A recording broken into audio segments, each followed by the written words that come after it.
Hello everybody, James here, and it's Ask Dutch Anything, episode 70. There he is, waving aggressively at all the lovely fans out there. Now, we're going to do the quick version of the intro, then we're going to get straight into your questions. Once again, Facebook, WSI, whatever it is, the Facebook on there. Links are in the description, I forgot even what it was called. My YouTube channel's James Romero, and the Stevie Richards Show channel as well, and podcast that's out, and there's also going to be a new YouTube channel featuring me at some point in the near future, so look out for that. And once again, Dutch's books, Tales from a Dirt Road and The Road According to... The World According to Dutch, not The Road According to Dutch. Two fine books. He's still probably writing a third, I think. If you want them unsigned, you can get them. You're still writing them? Good. I am writing a third. Because, listen, I got a bunch of stuff I need to get in it. Even today. You see, the other two books were like, I don't know, 10 years ago, or, my time at WWE. Times have changed. Now I moved ahead. Now people want to hear about stuff today. So I'll try to throw that in there. Absolutely. If you, look out for the third book, but the two existing books, if you want them unsigned, you go to Amazon. If you want them signed, you write to Dirty Dutch Mantell with 2 L's at gmail.com. You make your request there, and he's also selling signed WCW trading cards and caps, University of Dutch as well. And one more email for you, and it's the most important email, especially for this show, for Ask Dutch Anything, and that email is questionsfordutch@gmail.com. If you want to write into the show, submit a question for this very Ask Dutch Anything weekly episode that we do every single Sunday. That is how you get in contact with us, and that's what everybody on this list on my question sheet has done. And the first one is from Chris S., and he says, I was wondering now what you guys thought of Toni Storm as a wrestler and in-ring character. In recent times, she's been a highlight of AEW for me. I personally find her hilarious on the mic. However, I also know that her opinion on her is divided. With fans saying she's a generational talent and the best talker in the business, most over wrestler in the world, etc., and critics saying her gimmick is nonsensical in a post-kayfabe world, and complaining about the level of violence and bad language and sexual references in her storyline. What is your take on her work, Dutch? Oh, I think she's very, very talented in the ring and doing an interview. And she is doing something that nobody else is doing. She is going back in time, and she's becoming this wrestler of the 40s or the 30s, right? Mm-hmm. She goes back that far. And she's got that British accent, which really for American audiences... Australian. She'll be very upset with you if you call her British. Oh, really? Oh, yeah. Okay, Australian accent, which most Americans would defer to the British accent. And I don't know what it is about Americans, but they hear somebody talking in a British accent, American immediately becomes the damn village idiot. I mean, you can't argue with somebody with a British accent because they're more proper and they're more concise, and you think they have all the answers. But I'm thick as pig shit. I mean, you've learned that over me over the last few years. Well, I have, but I've had to spend time around you. But That's if fine. I just met you or any British person with that accent, it's intimidating to an American because we got all kind of accents anyway. But Toni Storm, to me, I don't know where she got the idea for it, but it is to me, a magnificent, I'm going to use that word, one of the best gimmicks I've seen in a long time. And she does it well. And it wasn't somebody else's idea. I'm assuming it was her idea. Now, can we play that interview she did? I can find it for you. So this was in the post-media scrum presser that you really, really loved. Oh, I loved this interview. Okay. And I'll tell you, if you give me 1 second, we'll play it. 1 sec. So Dutch is already laughing. I've not even played it. I know you've already seen it. Here we go. This is from the AEW Dynasty pay-per-view post-media scrum presser thing. It's a belt holder. Tony, lovely to see you. A huge congratulations on retaining your championship tonight against Megan Bain. Physically, how you holding up? I mean, look at the state of me. I look great. And as per my vintage, I have prepared a written statement. Okay, just before we listen to the written statement, did you see Tony Khan's face when she said written statement? I mean, look at the state of me. I've just got to. I look great. And as per my vintage, I have prepared a written statement. Boing. Can you see him? Yeah. There we go.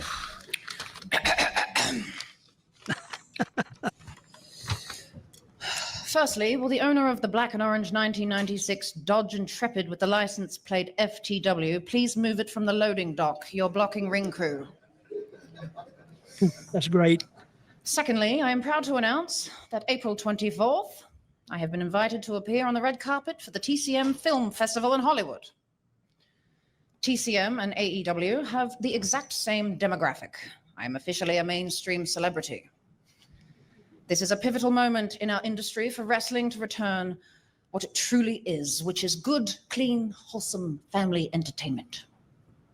Thirdly... You sure about this one? Yeah. There once was a man from Nantucket whose was so big he could suck it. He said with a grin, wiping from his chin, if my ear were a I'd it. Oh. And now, any questions? Can we show that? No, we have. Oh, okay. Why do you love Tony so? Oh, it's easy to love Tony. I love the joke starting out because I tell the same joke, but my punchline is different. With the owner of a 1997 Prius with whatever state I'm in. It's a joke. It wasn't even invented until the 2000s. Whose joke? I said that would be a joke. Prius weren't even around till the 2000s. Well, that's what I'm saying. Yeah, but Nissan I don't Sunny. know. I would change that with license plate. So. Please remove it from the parking lot. It's not blocking anyone. It's just a piece of shit. So, and that's what I thought she was going to say. I said, oh, now when I use it, I stole it from her. But that is totally different. Now that is the entertainment minus the language a little bit, and you got to put up on this one. Put up your disclaimer. I'll bleep it. Don't worry. Oh, okay. I'll bleep it. Do you know, I was thinking... she was great. I was thinking who has done the closest thing to what timeless Toni Storm is doing now. And I thought of Goldust. But that was mostly him. Yeah. They gave it to him and he didn't know whether he wanted it because it's something he has to do. But he was very, very creative with it. But what he did was, what Dustin did was, he bought into it. He said, all right, by God, I'm going to do this and I'm going to show you what should be done with this. And he took it and he ran with it and it got over. I became really a Goldust fan just to seeing what he was going to do. So, if you're in the business, and I would dress right next to it. And I said, I'm going to watch your interview tonight or whatever you do. And I'd always like it. Sometimes I would just pop on it. I mean, just burst out laughing or, almost I could applaud him, but he did such a great job with that. And that was all Dustin. And I want to give him credit for that. And I don't know how many people know that. He knows it and I know it. So, but he did a great, great job with Goldust. Does Toni Storm remind you of anyone specifically? Because I was thinking it's so hard because, everything has been done in wrestling and has been done in music and films and poetry and everything else these days a million times over. Toni Storm's character is pretty darn unique. Even though I just said she reminds me of Goldust, but not that much. No, she does this gimmick, this character. I've never seen this character. It's like you go back in time to like the old black and white movie stars, and you would see these shows and where they would get to talking, but she sounds like a movie star, and she's all full of herself. And to me, I don't think she's a heel. I think she's a babyface. People love her. Mm-hmm. I do. So I don't think she could do anything to make me mad. Next question from Josie. They say, how would you feel about Ric Flair interfering in the main event of WrestleMania and preventing John Cena from breaking Flair's world title record? Well, I'm saying there's a spot for it, I think, but there's also a spot, and we talked about this on our regular show. There's also a spot with his daughter in that match, straight up. So he can't be in both, but I think he may be there, and he may do something behind the scenes. But for him to interfere in the Cena Cody match, I think the people would just poo-poo all over it, to tell you the truth. I think you would hear a collective groan saying, you screwed us out of this one, but we're not going to do it the next time. I would think my advice to them is there is a place for Ric Flair in, say, the Cody match or the Cena match, but I don't think it's on this WrestleMania because they built it between these two guys, so let these two guys and The Rock settle it. That's what I'm saying. Hey, they were back in the States this week and no Rock. In fact, no John Cena or Cody Rhodes either.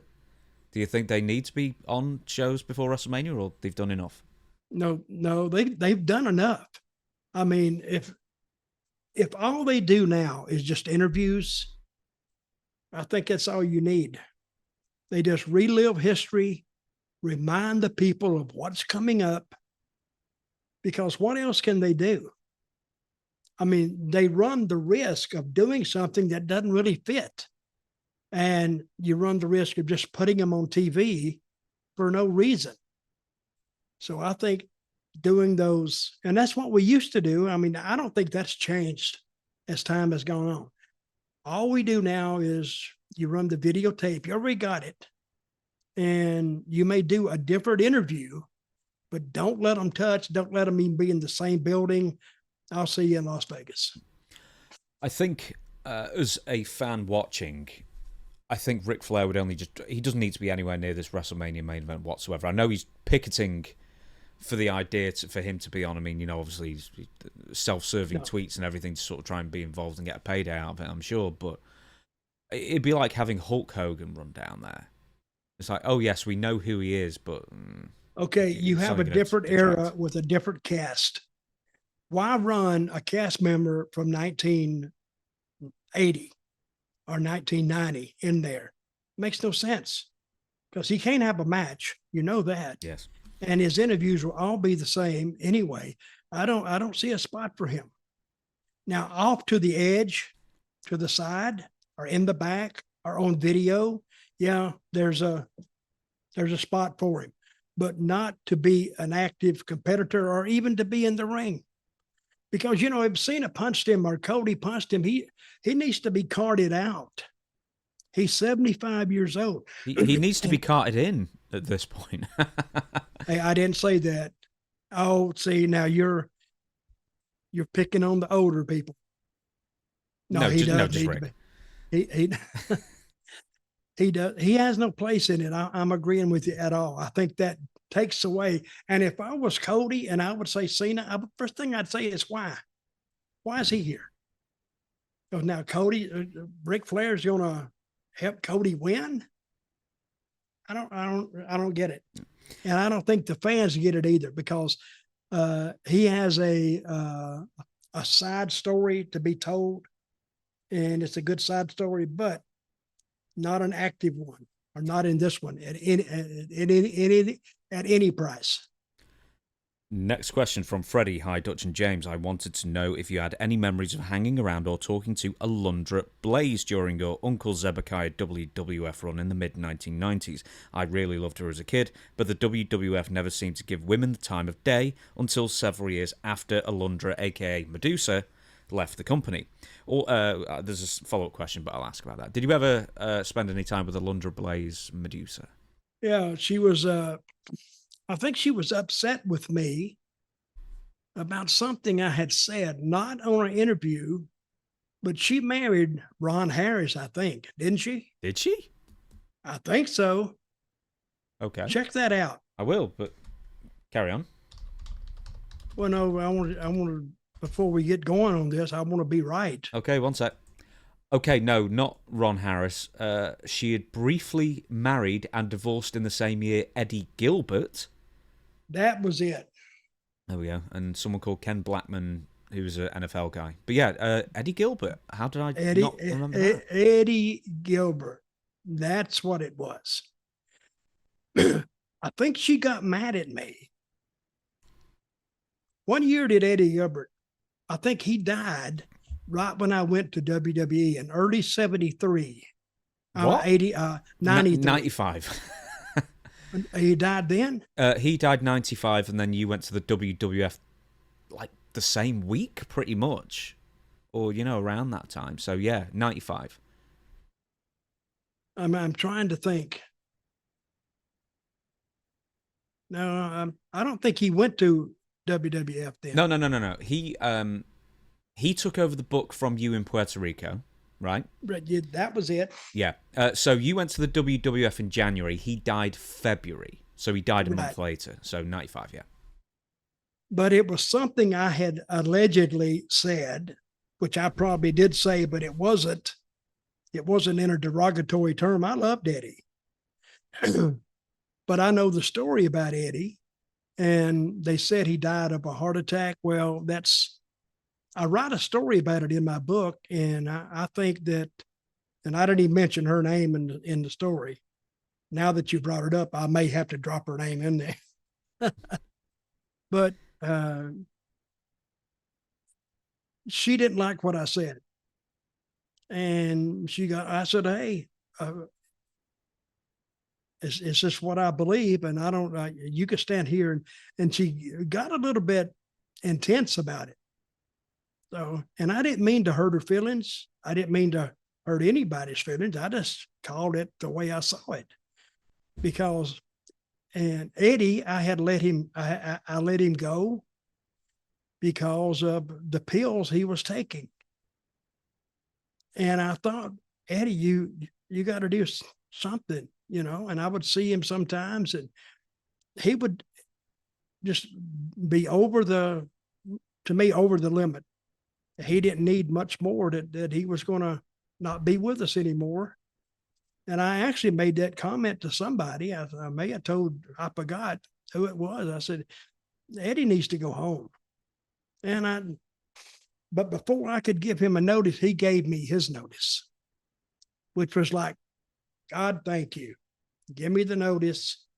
And he went back home, stayed there a couple of months. Then he got a shot. Did he go to WWE? No. But he went to Smoky Mountain.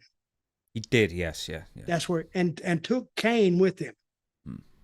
And I had just finished Kane up in Puerto Rico. That's where he met Kane. And Kane went, and then I went in the office one day in Puerto Rico, and I'd already given my notice to go to WWE myself. I guess it was WWF then. I don't know. Mm-hmm. I keep forgetting. But Carlos asked me, he said, who can take your place? And I said, I don't know. What do you think? He said, what about Eddie Gilbert? I said, oh yeah, he'd be a good one. And I don't know why I said that, but I did tell him, I'm going to tell you, Carlos, that before I left, he was pretty heavy on the pills. And he said, well, yeah, but I think he'll quit that. I said, okay. And he said, will you call him? I said, no, I'm not calling him. You call him. Because I'm not calling him, because I've sent him home for that. So now if I call him back, it's like, oh, well. And I said, it's like this. He's going to do what he's going to do, whether I say don't do it or not. So I thought, and he loved booking. I knew Eddie. And Carlos called him, set a date for him, and they got their money straightened out. Okay, and he was coming in. So, and the week I left, he came in the next week to take over. So And then 3 weeks later, after that, I left in like the first week of January or second week in January. I do remember this, regardless of my dementia. He came in about start of the last week in January or the first week in February. And then one day I got a call. I went back to Nashville at my place, and I got a call from somebody, and they said, Eddie Gilbert, he just died in Puerto Rico. And brother, I could have dropped that phone. So what I saw was what was going to happen.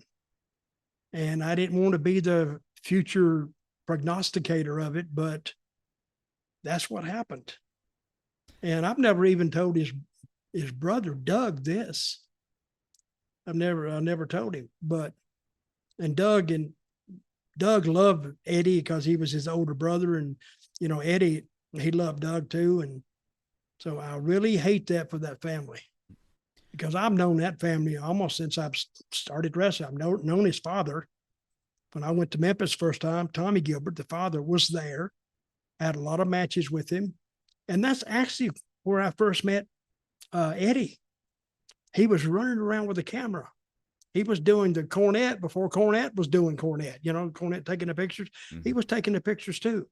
But taking the pictures, that was, I think, his way. I don't think his father wanted him in the dressing room so much, but he couldn't say no if he was going there to take pictures. I think he was selling them to Apter or selling them to different people. And that's the way, and we're talking about, and he ended up marrying that woman. Mm-hmm.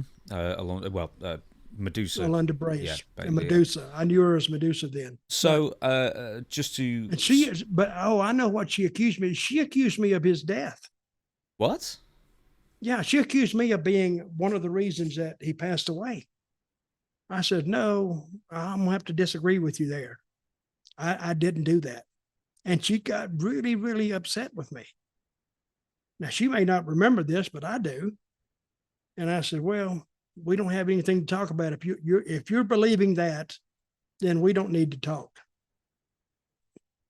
What was her reasoning? Because, I mean, you fired him for what ended up killing him, because obviously he was unreliable and whatever else. I hate the word fired. I didn't fire him. We stopped I just booking gave him. Yes. Yeah. There's a difference. And I never told him why I did it, but let me back that up. I didn't fire. I was going to, but he finished up first. And that's when I said, oh, thank you. Now I was a friend with Eddie.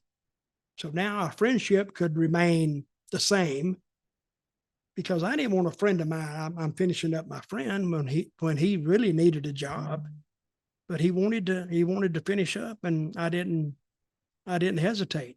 And I didn't even ask him where he's going or wherever. And then I heard later he went to Smoky Mountain. Good. Maybe you can do better there.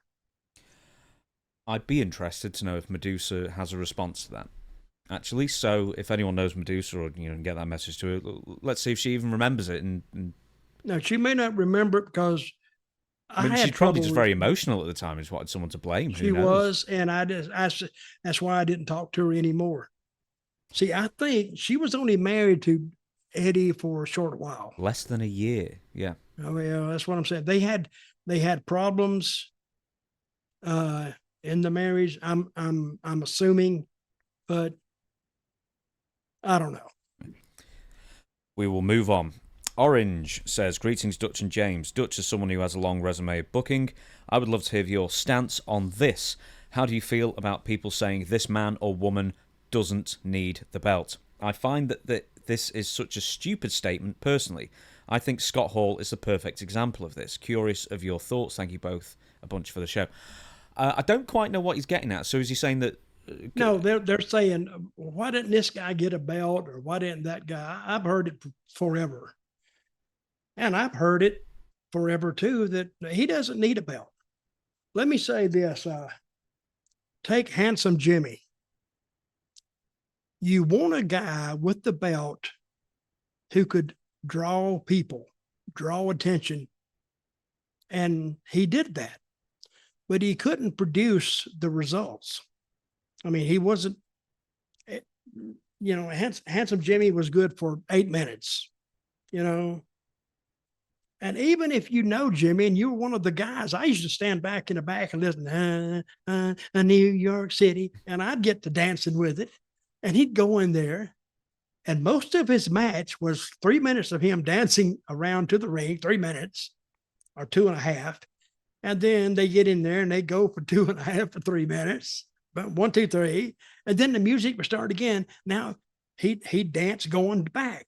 And sometimes he would go in one aisle and he would dance out the other aisle, and see both people would hit his hands, and it was a feel good moment during the card. So, but he didn't need a belt. With Scott Hall, I don't think he needed a belt either. They could have put it on him, and a lot of times these guys would say no, they don't want a belt either, because that meant they would have to work harder. I mean, you got to look at the guy and say,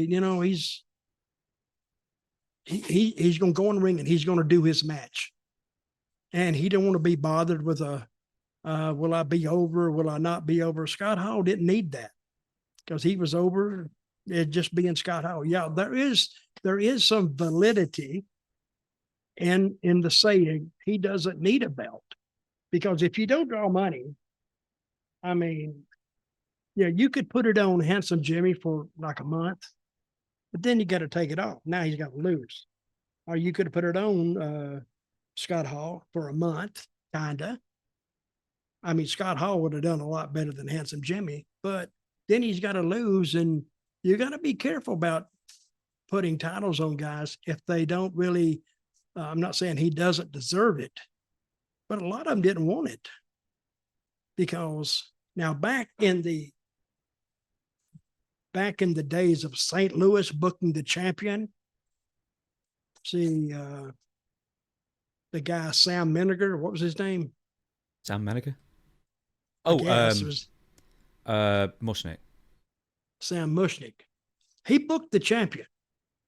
And if you look at some of those, have you ever gotten one of those pay sheets out of Houston? No. Well, it listed what he paid the NWA, what he paid the champion, because I think the champion got 10% of the house. That's a pretty good pop. Yeah, and the NWA or something would get a few percent off that as well. So it'd be like 13% and 3 to the. I don't know if it's either 7 or 13 to 3. But you go in there and it's a $50,000 house. If the champion picked up $5,000, that was a hell of a night for him. $5,000 for one night. And then the NWA office would get 3%, and you're taking 13% off the top. What that would mean a lot of times is the actual talent on that card would make less. Now I'm going to change it now about some guys that don't need a belt. I'm using Scott Hall, but now I'm going to payoffs. The payoff for the talent was usually 30% of the gross. No, I don't know if it's a gross or the net. There's a difference there, but and then the TV was 30%, and the expenses. That's the rent and the advertising and all that. So if you say you did 100,000, it's easier to do 100,000. The talent should have got $33,000. I mean, all the talent got that. Of course, the main event's going to get more than the first match, and then they would break it down like that. So you could be on a hell of a house and actually make less money. I mean, if you're not the champion, you can make less money than you did the week before when the house was like down 20,000. So a lot of times when the champion was coming in, a lot of guys said, "Oh God, he's coming in. I'm gonna starve next. I'm gonna starve next week." But going back to the original question, yeah, I've heard it, and I don't think it's dumb, but that's subjective too. So I've seen it in practice, and they're not all wrong. I mean, there's loads of people you name, your Roddy Pipers, your Undertakers, your Jake the Snakes, and blah, blah, blah.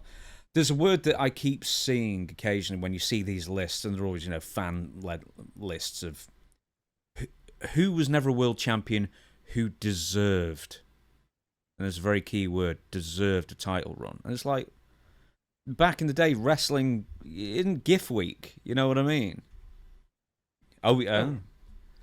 I could see you as WWF champion. I was never world champion. But there's so many lists like this person deserved to be a champion. Well, guess what? If you're in the WWF Hulk Hogan era, you didn't deserve it because Hulk Hogan was the best person for the job, and you put the belt on who the best person to be champion is. It doesn't matter who deserves it; it's who it's a business. So if you'd have put it on anybody during the Hulk Hogan era, they put it on the Sheik for a little bit, a month, and then the next Garden Show they took it off of him. That's just to break it up. Mm-hmm. Well, it's actually to transition between two baby faces. It could be. And Backlund transitioned. That's when Hulk got it, right? Yeah. So it went from Backlund, then Iron Sheik had it for 3 weeks, and then Hulk Hogan won it. So, yeah. Now, but there is validity in saying he didn't need it because he was drawing fine, and a lot of times the bookers didn't know how to book that certain individual. While the fans really enjoyed what he did, the booker was saying, I don't know, how do I book him? Or when I want to take the title off of him, how would I do that? So you got to have some kind of a frame, a plan in mind. Of course, that can change. That's subjective too. But I'm saying, yeah, there is validity. I've used that word 2 or 3 times. There is some validity in what he said. Yeah, he calls it stupid. I don't. There's the opposite as well. When WWE once again, they just seem to get people get world championships who just absolutely in any other era never would have got them, like Jinder Mahal and the Great Khali or Jack Swagger. Apologies, because he was a world champion at one point, or Alberto Del Rio. No, he was okay. Jack was the world champion. Yeah, this is at the time when there were 2 world titles, and he had the world title that was the version with the big gold belt. The old WCW one. I think Jack could have had it if he had a manager like me, but by himself, he had nothing to push him, to really catapult him to that level. Just matches is not enough. It's called entertainment for a reason, people. Yeah. So you got to go out there and make this guy really hated. But with me, he wasn't really hated. He was halfway liked him. Next question from George. Hi, Dutch and James. Dutch, did you ever work as a referee? If so, I was wondering what kind of pay a referee would make. Not much, to tell you the truth. Back in the old days, referee moved the ring too. He was doing 2 jobs. He was refereeing and taking the ring down and taking it to the next spot, or take it and put it back in storage. Now, they made, and I can't say this for sure, but I'd say he would make like what they call underneath money, which is first, second, third match. He's gonna make that.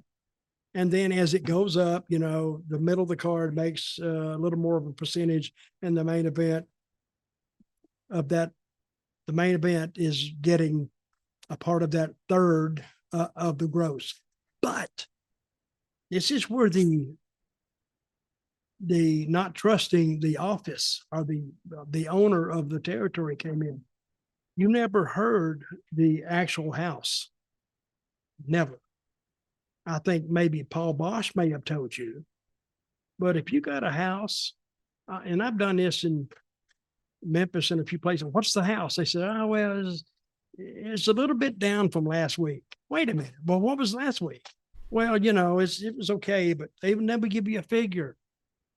And whether you knew it, say it was 30,000, they wouldn't tell you 30,000. They'd tell you like, it's pretty good. It's like 23. What? Seems like it's up to me.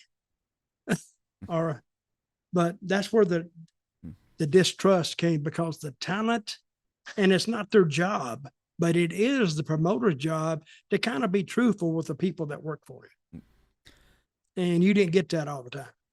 So what would you say then? I mean, let's talk about 80s. I mean, what, $40 a show or something like that, maybe, or $50 a show for a ref? Well, it went up to $50, but you could do a show back for $50 then, because $50 then wasn't like $50 today.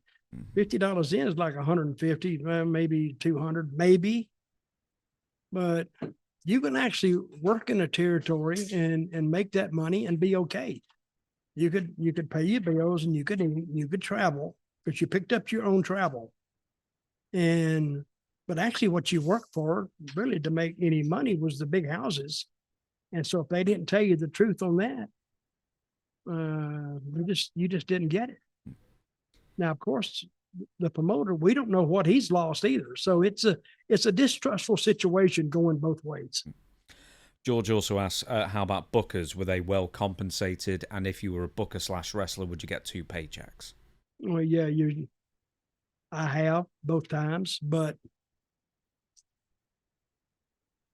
it's what you work out before you get there. You come to an agreement with the owners or the people who are the head of the company, say, well, what's it pay? And they'll say something, and you'll say something else, and you will bargain back and forth. And if it's not worth your time, don't go. I've turned several booking jobs down because they didn't want to talk money.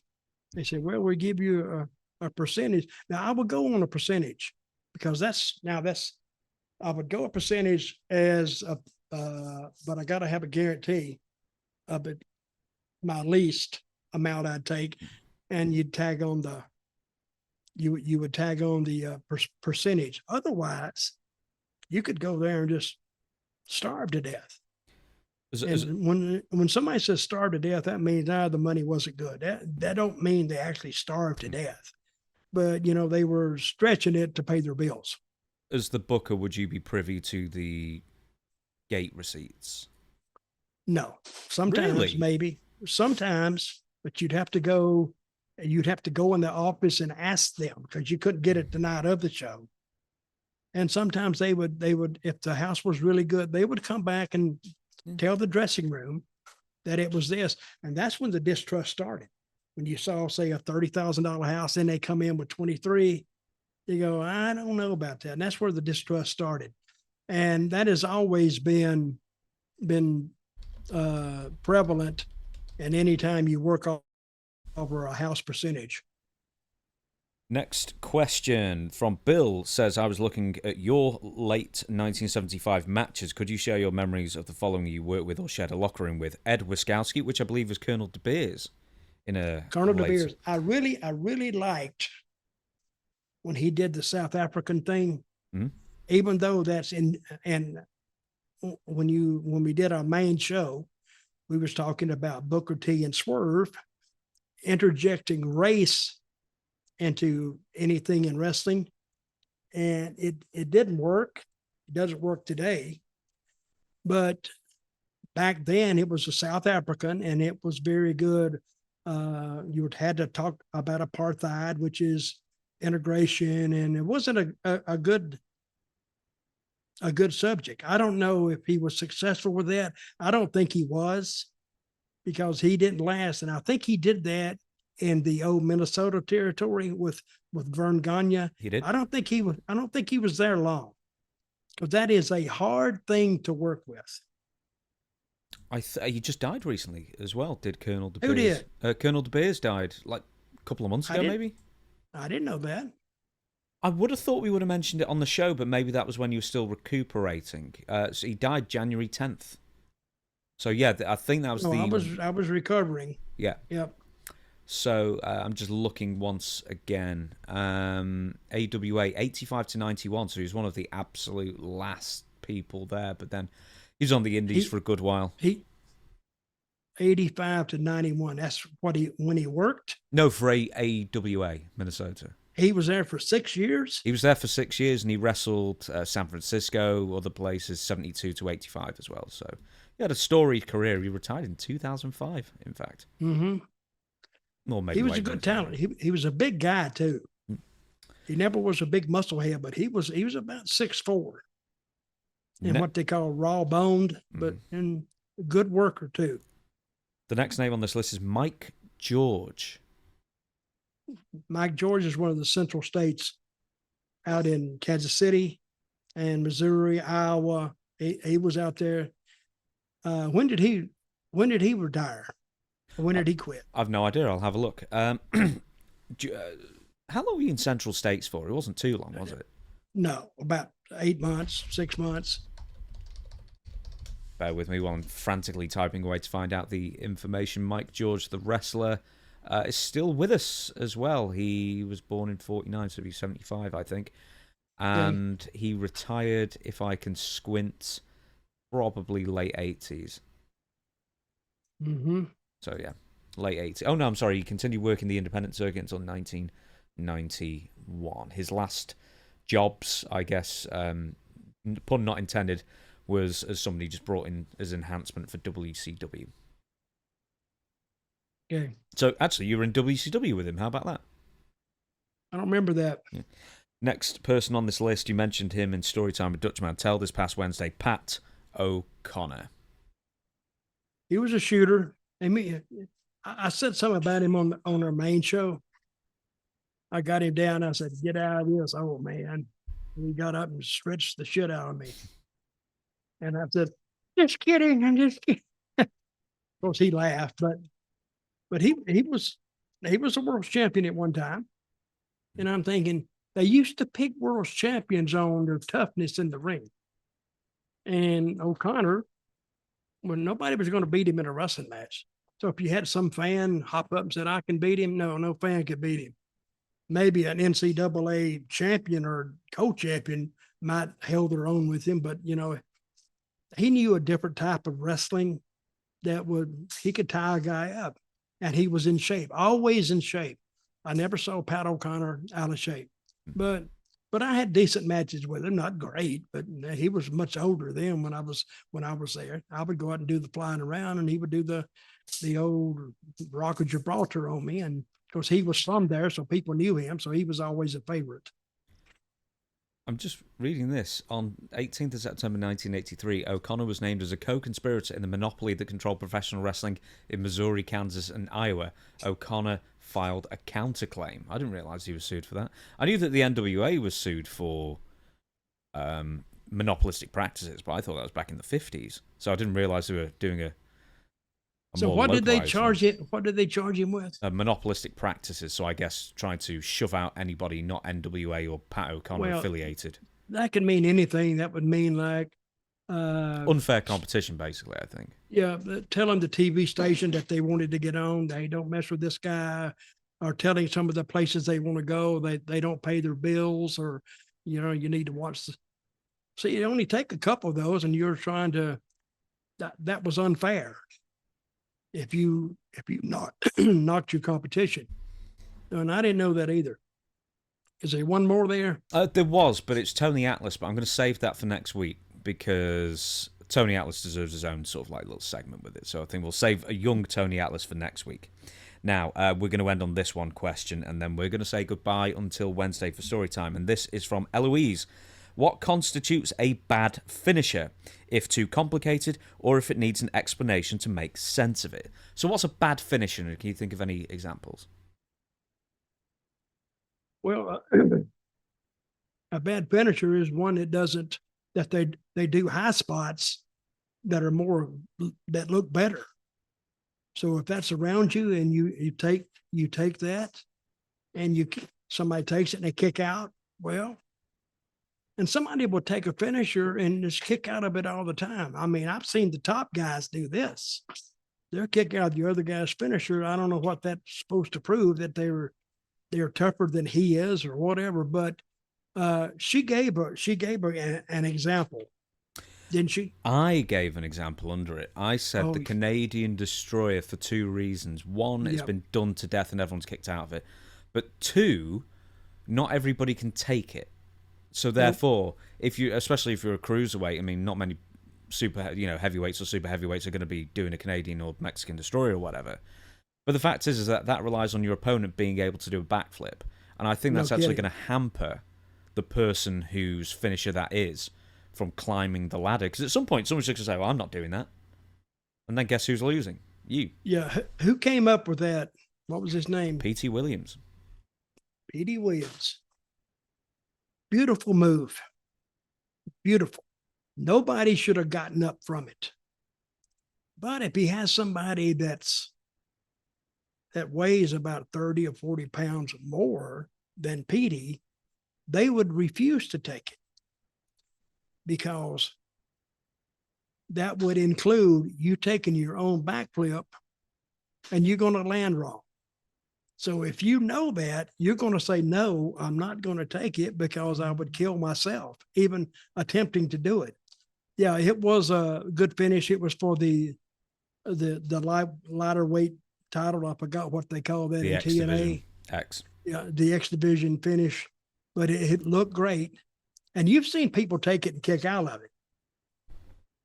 Oh, constantly. Now. Yeah, that's what I'm saying. You know, nothing is enough. They say, give me the X finisher or whatever, the X whatever, and I'll kick out of that one.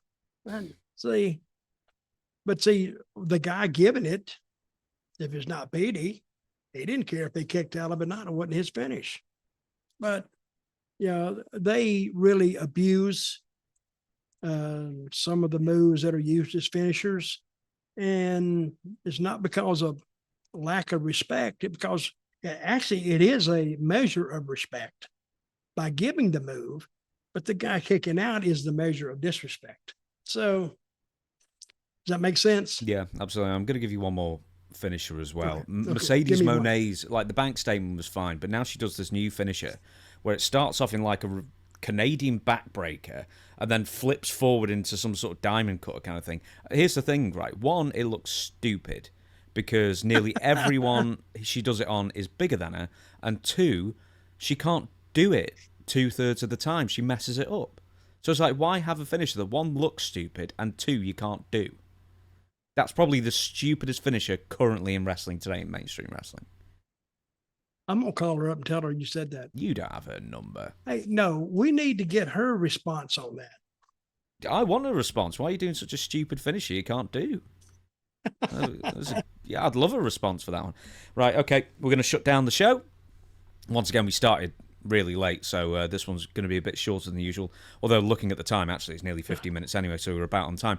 So everybody, thank you so much for watching. We will be back on Wednesday with Storytime with Dutch Mantell. Once again, the email, if you want your question answered on a future episode of Ask Dutch Anything, is questionsfordutch@gmail.com. So many of you every single week email. We appreciate every single email we get. We can't get through all the questions, of course. Keep trying, keep sending them in. And until Wednesday for Storytime, Dutch, I got a question to ask you. How's that hair look? Pretty dark. It's getting long. It is getting long. You're getting curtains, man. It's not getting gray, is it? I mean, it's grey, but it's not white. No, it's not. It's not gray. That's what I used on it this morning. Oh, have you sprayed it? Have you sprayed it up? What is it? Oh, it's called dry shampoo. That's what it's called. So you've dry shampooed your hair? I did this morning, yes, because I got up late. You said that at one point you were going to dye your mustache, like just. I am. Are you? Blue? Well, would you notice if I dye my mustache? Yeah, I would. I see you every week. I'd absolutely notice. Like, what color are you thinking? No, just like not as dark as this, actually. Hey, if you do a dark mustache, it looks so fake. I don't know why guys do it. But you can tell it's that. But what you want to do, you want to go ahead and kind of get it a certain color that kind of looks half gray and half dark. Why just do it blonde and then do the rest of the beard black like Billy Graham or Hulk That Hogan? looks stupid as hell, too. That looks like so handsome Jimmy Valiant, because he would do stuff like that. But it would stand out, but he had a reason to do it. I don't have a reason to do it. It'd be good for the podcast. Maybe that. You think somebody say, go look at Dutch over there and that don't go ask Dutch anything. And his beard and mustache looks like crap. Yeah, So- think of how many questions we get in there. Yeah, Why have you done that to yourself? Yeah, so what the hell are you thinking? Get the hell out of here. But anyway, But anyway, no, but what I was saying, I said, without that, little, it looks a little white there. That's what I sprayed on it. I won't spray it next week, and you'll see it's not as dark as yours. Hey, yours looks dyed. I know, but I do have Has grays. people told you that? When I met my wife, this was years ago, when I met my wife, her gran said, "Why does he dye his hair?" And I was like, it was in my early 30s, but no, don't dye my hair. But if it's awfully dark. I'm far away from the camera, but if you studied it, I've definitely got quite a few greys poking out, which is bad. So when you've got dark hair, the greys stand out more as well. So I actually said, should I start dyeing my hair now? But I don't think I will. I don't care. Let's finish up. All right, then. Everybody, we'll see you back for Storytime with Dutch Mantell on Wednesday. Until then, we, the people, die jobs.